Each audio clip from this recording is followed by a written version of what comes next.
What was it like meeting none other than Ayatollah Ali Khamenei, as well as the former Iranian President Ebrahim Raisi? Khamenei was slightly more unsettling in that he was after everyone who has a remote connection to Jacob.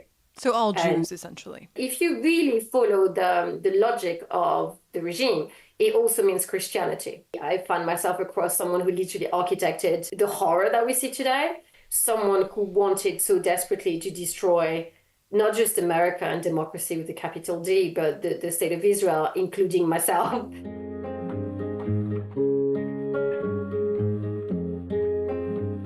My guest today is Catherine Perez-Shakdam. She's a French journalist and an expert on the Middle East, and known for her work on Islamic terrorism, radicalization, and anti-Semitism.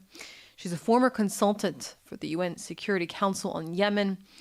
During her impressive career, she infiltrated the Islamic regime of Iran. Today, she leads the advocacy group We Believe in Israel. Catherine, thank you very much for joining me today for this interview. My pleasure. You have quite a controversial story, a journey, really. You grew up in a secular Jewish family, and following your marriage to a Muslim man from Yemen, who you met at university in London, you converted first to Sunni Islam, and then eventually you decided to convert to Shia Islam. Today, you identify as a Zionist Jew. During those years, I want to ask you, were you genuinely interested in becoming a Muslim, or was this all in order to build the sort of persona you needed to eventually infiltrate Iran and other Muslim countries? Yeah, so let me set the record straight once and for all on this whole, she converted to Islam. People assumed that I did. I didn't. The reason why I let them believe that is that, number one, I wanted my hair to stay where it was, because obviously once you convert to Islam, whether it's Sunni or Shia, there's no way of living, because the second that you do, it would technically allow any other Muslim to claim your head. And so I wanted mine to stay exactly where it is. And so I said nothing. And I was conscious also of the fact that I have two children and that I didn't want them to be in harm's way either. And so I played into the charade because it was safer, but I never did. This is something that my ex-husband kind of constructed around the reason why, I was marrying to him, because people were pressuring him into saying, how come she didn't convert? And though he went along with the story that I didn't. I did read the book once or twice. I did study it in the sense that I wanted to understand what Islam was about. And initially there was a genuine, for me, I would say, desire to understand them better and potentially, leave myself open to what Islam was. For me, it was part of an exercise where I had to become that person. I had to abide by their rules and to make them my own if I wanted to convince. So it's kind of it's like an acting role where you have to become that you're portraying, claiming to portray. And I think I've done it well enough that it worked out for me. You also need to understand that because I was a woman in the middle of a regime that is profoundly misogynistic and chauvinist, women don't matter. And so I think to some extent it played in my favor too, where I was invisible to them and all they could see were this wannabe convert that could be very useful to them in becoming the next kind of mouthpiece for the regime. You spent a decade infiltrating the highest echelons of the Islamic Republic, meeting with none other than Ayatollah Ali Khamenei, as well as the former Iranian President Ebrahim Raisi, and even accompanying him on his travels. It was one travel. It wasn't travels. It was, look, the thing, it wasn't planned. I mean, he very kindly offered, and I was just like, fine. It allowed me to have a conversation with him. I mean, outside the cameras, because everything was so staged. The way that it started, so RT reached out to me, Russia Today, and Russia Today works very closely with the Islamic Republic of Iran. Russia does in general.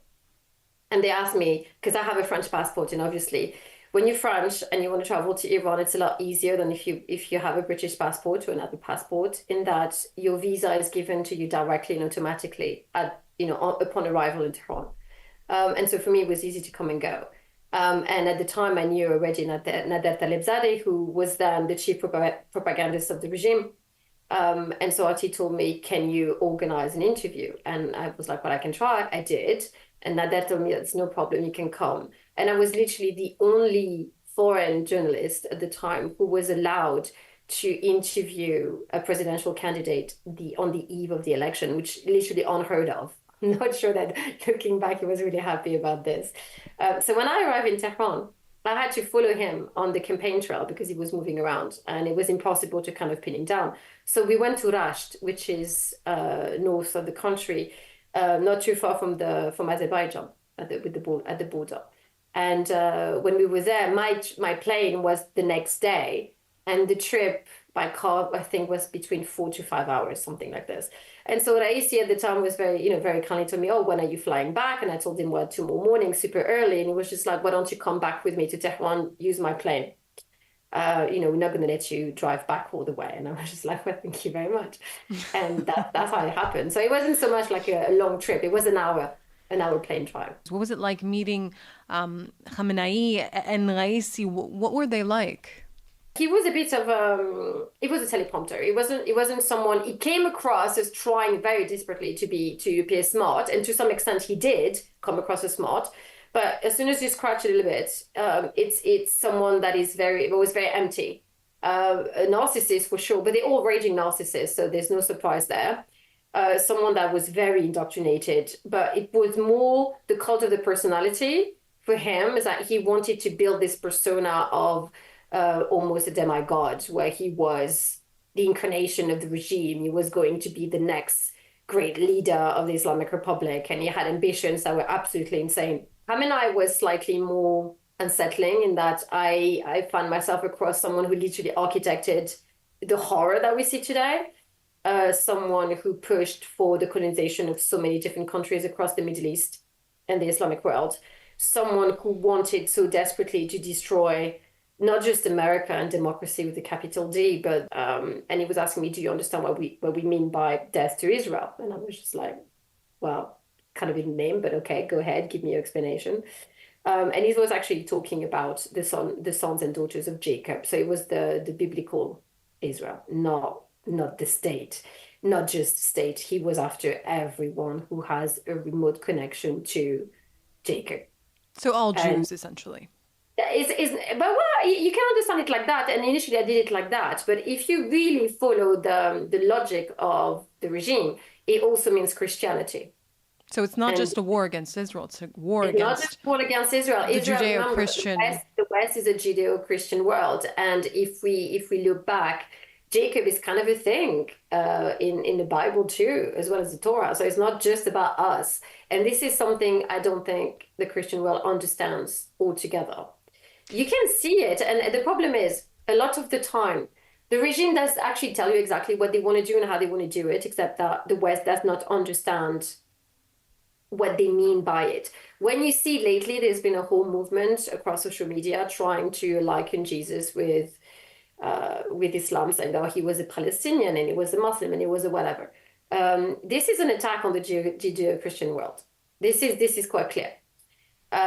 But people don't want to read it like that, and that's fine. But I can read it. I was there. I heard them. I know exactly what they want to do, how they want to do it, and the kind of the rhetoric that they use to confuse people, gaslight them, and to forever use the word Islamophobia when you want to level any criticism at them, because it shuts people up. And you can see it works. It works really well. You mentioned Khamenei's biggest aspiration is to destroy Israel. Why is he so determined to achieve this goal? Where does it come from? In that there's a fascination when it comes to Israel and the Jews in general, in that they believe that we have, and they believe that genuinely, that we have some kind of a superpower.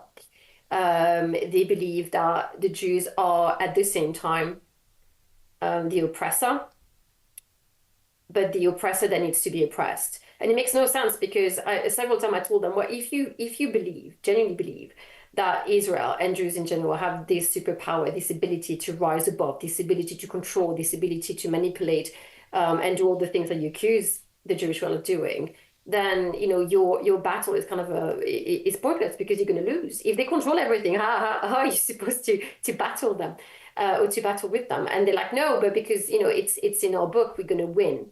So there's a distortion, there's a weird psychology whereby we are everything that they aspire to be, but at the same time hate very much. We are the other side of the mirror for them. And if you read the text, and I'm pretty much going to get a lot of hate from saying this, but if you look at the way that they've taken our stories, because everything that you find in their book is basically ours, but it has been twisted in a way that is attempting to put shame on us, to distort our stories, to distort our traditions, so that they could claim them for their own. So it's a form of colonization of the text, the scriptures. We are the land and the land is part of us. That's the best way that I could put it. They want that for themselves, but they can't. And we're also the only one that they haven't broken. They have tried. I mean, we are the people that have been forever colonized and cast out. But we're quite stubborn at our identity, and we came back. Number one, and we held true because we know who we are, and they don't. They don't have a true identity, and you can see it in the very various movements that they have within the Islamic world, is that there's no clear line. There's no clear, this is us, this is who we are. There's a gazillion interpretation. People can make of religion what they want, which is fine. But I think that in that way, they are envious of how clear we are about who we are. There's also a sense that there's a sense of ownership. They want to own things, and they can't own that. You can't own an identity. You can try to replace it by something else, which they have tried to do. But also people need to understand, look, the way that Islam has been formulated as far as the regime is concerned is a colonial mind frame. It's geared towards expansion and towards territorial gain. And that's how they see everything. So for them, everything is a constant battle. It's a zero-sum game. It's not the case where we can cohabitate. There is no cohabitation. It's about you die or you bow. And since Israel doesn't want to bow and is not about to, then we have to die. So that leads me to my next question. Should Israel be afraid of this aspiration? I say to be mindful and to be aware and to understand and know the enemy. The issue that we have is that people are not aware. Our so-called friends in the international community are not understanding exactly what danger they find themselves into. We have somewhere we could run to in the diaspora. We have a land where there's a country that we could go back to, if everything goes to hell. They don't. And I'm worried for them because they should be scared. They should be scared for sure because they invited in the devil. I think that Jews and Israelis are very well aware of what is it that we're facing. Catherine, we witnessed the murder of a rabbi in the UAE, a major anti-Semitic terror attack in a Gulf country which Israel has full diplomatic ties, and there's a thriving Jewish community there.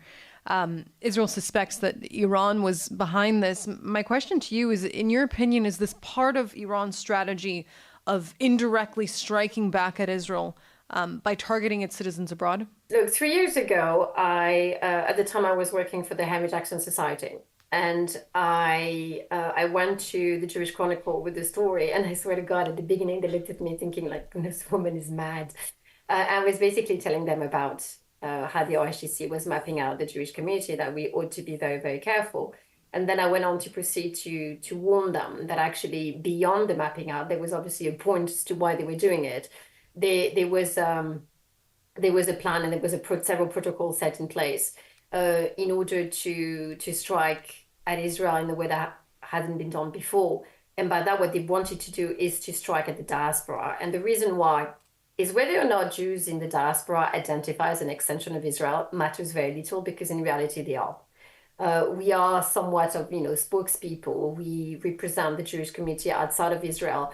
And that means that by our voting rights, we can shape policies, we can change things on the ground, and we could definitely speak against anti-Zionism and anti-Semitism. And the regime is very well aware of this. The regime is also very well aware of the fact that Jews in the diaspora are a lot more alone than Jews in Israel.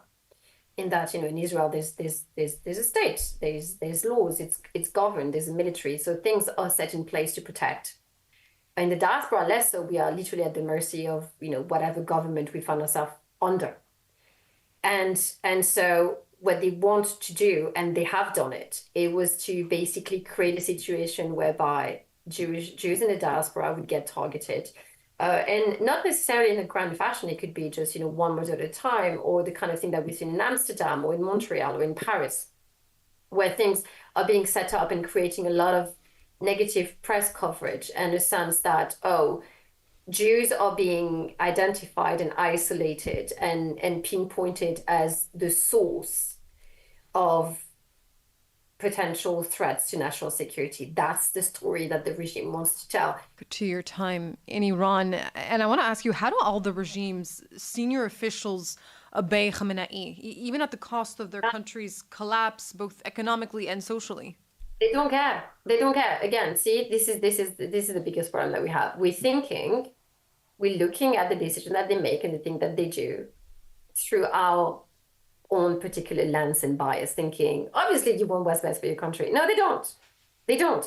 Because it's not about the country. And I'm gonna refer you back to a quote that Khamenei gave.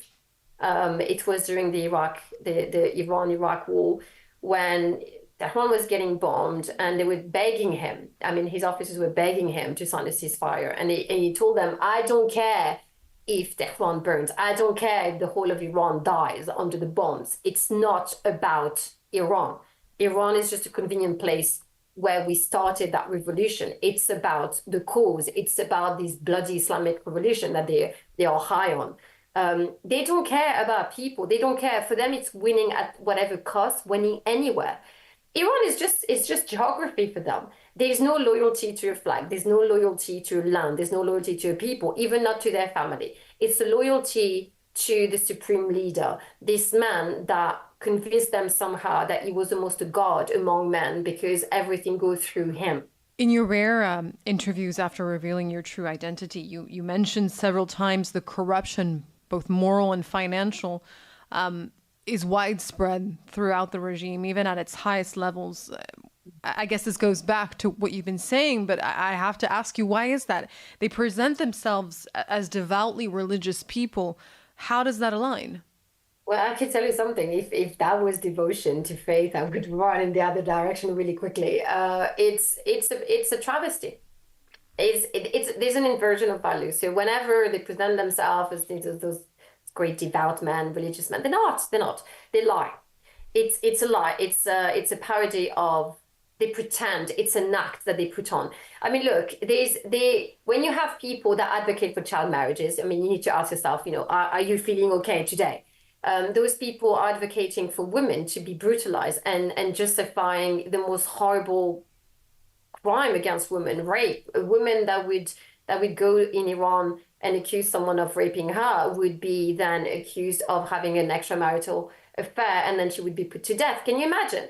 This is the devotion that they have towards the scriptures. And at this point in time, I actually don't care what scriptures you're reading, but there's something terribly wrong with you if you think that the best way to bring justice into the world is to put a woman to death because she suffered a brutal attack against her person. So my next question is, how do they succeed with their religious propaganda? How do they attract so many people from across the Middle East? You yourself worked for quite some time at Ufuk channel, which was meant to spread the regime's propaganda. How does it work? How do they create these narratives that attract such a large population if they don't even believe in what they're spreading? How do they succeed it? Well, first of all, thank you for that question, because I think you're the only one who actually asked me that question. And this is a question that people need to ask themselves, because look, for a very long time, people have assumed that, people in the region must be crazy enough to fall for this narrative. They're not falling for anything. A lot of the time, a lot of the people who join the regime, so whether it's in Yemen or wherever, it's the same kind of setup where you have the IRGC and Basij. So, with the Houthis, it's the same thing. You have the Houthi, you could become part of the Houthi, this militia, or you could become, like a little helper. And then you would do things voluntarily. You're not paramilitary per se. You don't necessarily have some training, but you still participate in the bidding of the regime. What they do is through blackmail. So people initially joining because they want to benefit from the system, because they don't see a way out, and they need to eat, and they need to make their family live, and they need to have a future. And so they say, well, if you can't break them, then join them. And so they do. And then starts a cycle of violence that is never talked about.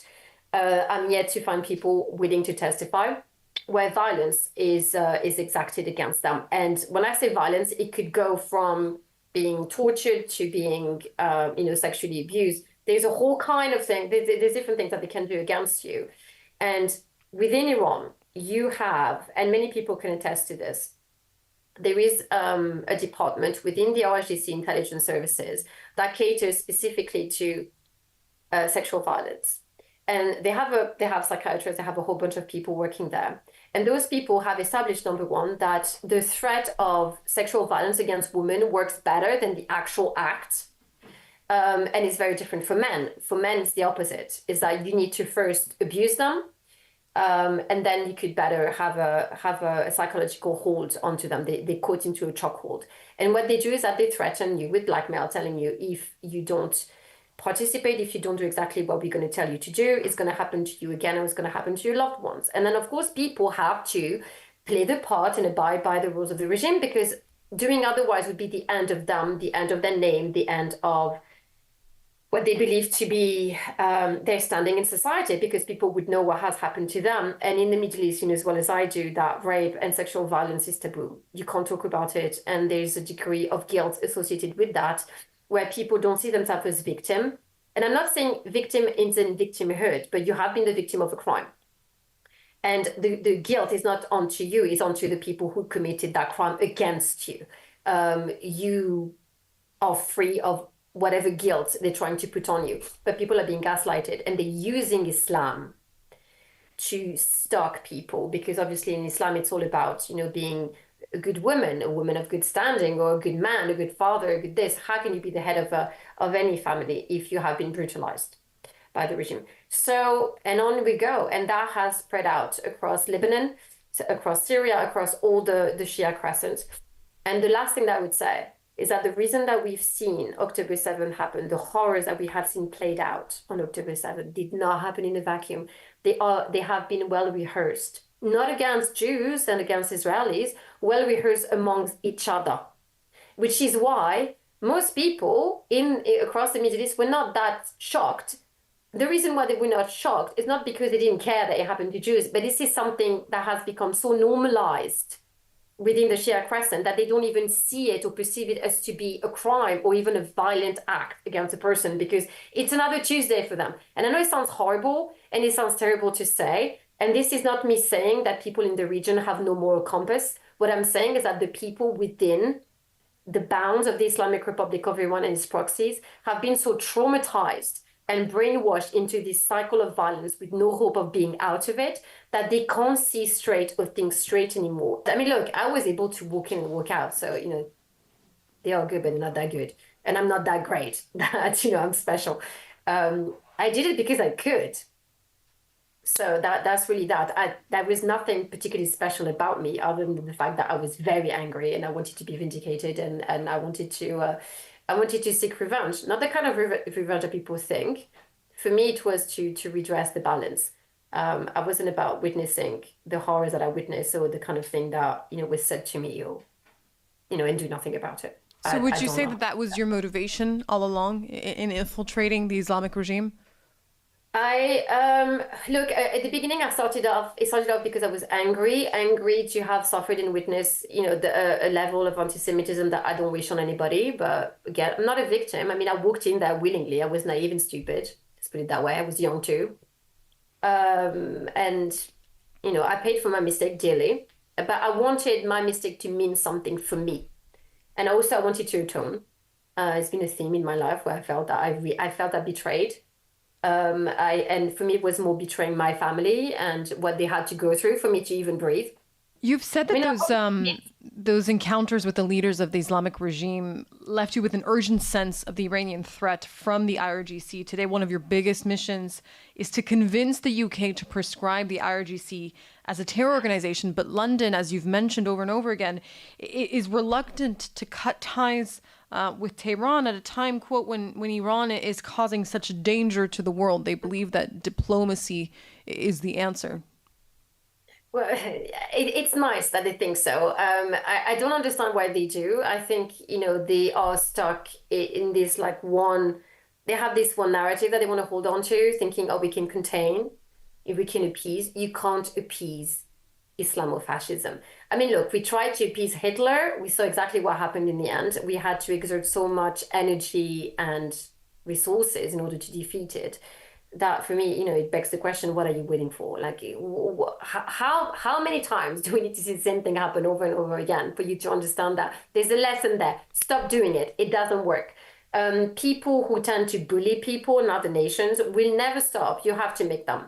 The same thing with the Islamic Republic. Now there's something even more insidious, is that the Islamic Republic is out there to control the world and destroy our Judeo-Christian world, including our democracy. And so on that note, when we're talking about the regime being, the head of the snake, the head of the octopus, what do you think should be done? Should there be an armed demonstration with the help of the world? Should there be an elimination by a foreign country?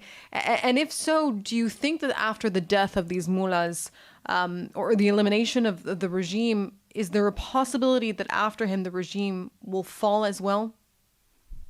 There's many things that need to happen. So first of all, we need to be clear about, to destroy the regime, there's several, they have several areas of influence. So the West, I'm afraid to say I don't have an answer for the West, because they have been infiltrated already. I mean, they're here. So how you want to deal with this, good luck. As far as the Middle East is concerned, I think the answer is a lot simpler, in that we need to see, and I'm not one to advocate for boots on the ground in Iran, because I don't think it would be the solution, but Iranians need to decide at some point, really decide, what is your freedom worth? That's the question they need to answer for themselves, and they need to go and drop the regime. Just change it. Just bring about the reality that you want.